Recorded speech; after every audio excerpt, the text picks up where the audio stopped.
¿El cerebro con el que nacemos nos tiene totalmente predeterminados? ¿Es posible trabajar individualmente, de forma consciente, incluso para cambiar tu personalidad si tú sabes que eres, pues no lo sé, una persona muy tímida y te gustaría ser más extrovertida, o si eres pesimista y quieres ser más optimista? ¿Es posible trabajar a ese respecto? Pues mira, eso es muy bonito, porque yo creo que hay que reconocer esa complejidad, hay que reconocer la dificultad. Yo creo que hace daño tratarlo desde un punto de vista superficial y con excesivo optimismo en ese sentido, pero también hay que reconocer que lo podemos hacer y que el cerebro es mucho más agradecido de lo que pensamos. Por ejemplo, se ha visto que cuando empezamos a meditar, a los 5 días ya empieza a haber cambios en nuestro cerebro. O sea, que es difícil, pero a la vez es muy agradecido. Ramón y Cajal, que como decíamos, pues es uno de los, o el padre de la neurociencia, me atrevería a decir yo como homenaje a él, pues no solo descubrió cómo es la arquitectura neuronal, sino que él también descubrió algo, ¿no?, que se llama plasticidad cerebral. Hay una frase de él que me parece que sintetiza muy bien lo que él quería expresar. Él dijo: todo hombre puede ser, si se lo propone, escultor de su propio cerebro. En la neurociencia nosotros estudiamos sobre todo cómo es la arcilla de la que está hecha el cerebro, cuáles son sus hábitos, cómo funciona, cómo se transmite la electricidad, cuáles son sus mecanismos. Nuestro cerebro tiene una actividad que es espontánea, ¿no? Y nosotros medimos eso y se llama así, la actividad espontánea del cerebro. Eso dota a nuestra mente o nuestras experiencias, nuestros estados mentales, de una capacidad que es involuntaria, que es espontánea. Las cosas surgen muchas veces sin que nosotros lo queramos de forma voluntaria. Pero por otra parte, hoy en día también se está tratando lo que es el escultor. Es esa capacidad que tenemos voluntariamente, con nuestra intención, nuestro propósito, como dice pues Fuster, que es otro de nuestros grandes neurocientíficos, como con el propósito, con la intención, nosotros podemos esculpir, podemos cambiar nuestro cerebro. O sea, que es un juego al final siempre entre la arcilla y el escultor. Entonces, una de las preguntas, ¿no?, que siempre se hace y que se estudia ahora desde el punto de vista académico es, vale, entonces en ese juego, en ese combate o en ese baile entre la arcilla y el escultor, ¿qué podemos hacer? ¿Cómo podemos hacerlo? Una de las principales propiedades que tiene la arcilla es los hábitos. Cuando nuestro cerebro se acostumbra a algo, es muy difícil sacarle luego de allí. ¿Por qué? Porque de entre todas las opciones que tiene, siempre va a coger aquella a la que está más acostumbrado. Entonces, de todo el abanico de posibilidades que tiene el cerebro, dice, ¿cuál elijo yo? Pues elige aquel abanico, aquella opción que sea más fuerte en el cerebro, es decir, que más veces haya sido utilizada. Los griegos siempre decían, ¿no?, yo no soy como soy, sino como estoy habituado a ser. Y es un poco lo que pasa en el cerebro. Entonces, una de las grandes preguntas, a mí me parece, dentro del campo de la neurociencia, y aquí pues lo lidera principalmente la Universidad de Cambridge, es, vale, el cerebro está habituado a hacer esto, ¿no? Y yo sé que esto, por ejemplo, es perjudicial para mí. Hay un hábito que es perjudicial para mí. Entonces, muchas veces nos centramos en decir, esto no lo tengo que hacer. Pero mientras tú no le digas al cerebro cómo lo tendría que hacer, va a seguir haciéndolo. Es decir, negarle hacerlo de una forma no le da opciones. Intentar inhibir un comportamiento lo refuerza. Esto es impresionante, ¿no? Esto demostró una vez en un estudio que me parece fabuloso. Intenta no hacer, no hagas esto, no pienses, venga, no pienses. Y el cerebro fijándolo. Nuestro cerebro no sabe olvidar. Todos nosotros sabemos cómo aprender, ¿verdad? Hemos estudiado, pues vale, repito una y otra vez 1000 veces y me quedo con ello. Sabemos cómo recordar. Ahora, ¿cómo nos olvidamos? Tú imagínate, por ejemplo, ¿no?, que yo te conozco y te llamas Nerea. Vale, se llama Nerea, Nerea, me lo he repetido 3 o 4 veces y me quedo. Y ya, yo trabajo contigo diariamente, imagínate, y ya sé que te llamas Nerea, y entonces, ¡pum!, va a salir instantáneamente. Y llegas un día y dices, no, ya no me llamo Nerea, ahora me llamo Blanca. Y entonces coge, y entonces mi cerebro, cada vez que te vea, al principio, ¿qué va a hacer? Llamarte Nerea. ¿Por qué? Porque ese es el circuito más fuerte. Entonces, nuestro cerebro no sabe olvidar, sabe sustituir. Entonces, cada vez que mi cerebro, yo te vea y diga, se llama Nerea, yo conscientemente, con la intención, con el propósito, digo, no, se llama Blanca.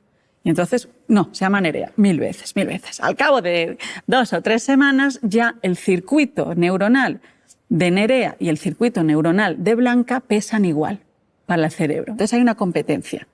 Y entonces, ¿quién desequilibra la balanza hacia un hábito o hacia otro? La intención, el propósito. Y eso es el control voluntario. Pero para eso, fíjate, yo me tengo que observar a mí. Observo que me ha salido decir Nerea. Lo observo, me doy cuenta y voluntariamente, con mi intención, apoyo el otro. Cuando el circuito de Blanca pese más que el de Nerea, el cerebro, que es muy bonito, sustituye y este se va. Entonces yo ya no me acordaré de que te llamas Nerea. Entonces, ¿cómo hacemos para cambiar un hábito automático frente a otro? Sustituirlo. Pero para sustituirlo, ¿qué tengo que hacer? Pues tener el propósito, tener esa intención. Eso es lo que nos dice la literatura.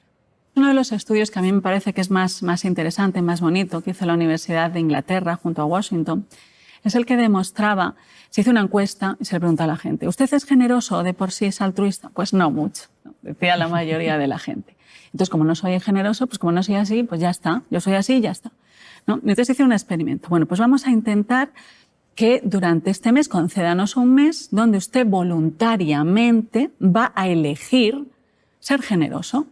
Entonces vamos a ver si algo cambia. Entonces, ¿usted cree que va a cambiar? No, porque yo no lo soy, ¿no? Es lo que decía la mayoría. Entonces lo que se vio es que hasta el optimismo y la generosidad era algo que se podía cultivar.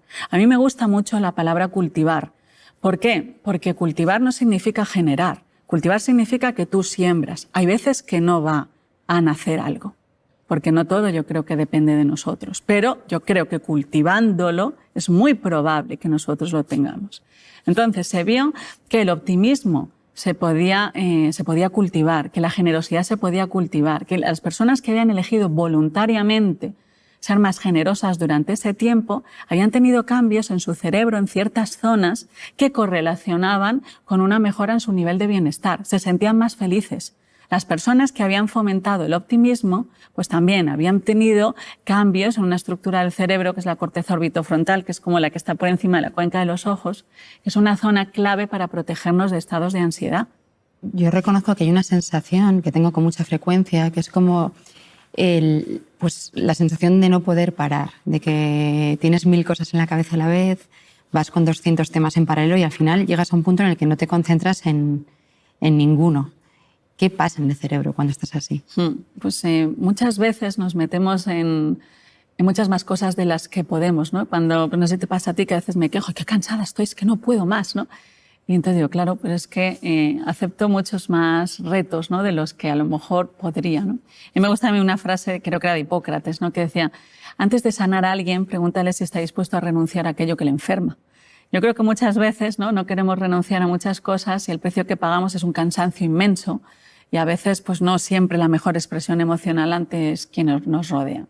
Pero por otra parte, es verdad, ¿no? Que hoy en día todo va muy rápido, pues que tenemos mucho trabajo y que están los niños, que las distancias en las ciudades son muy largas, es decir, que tenemos pues mucho trabajo y muchas tareas a lo largo del día y es normal que estemos cansados.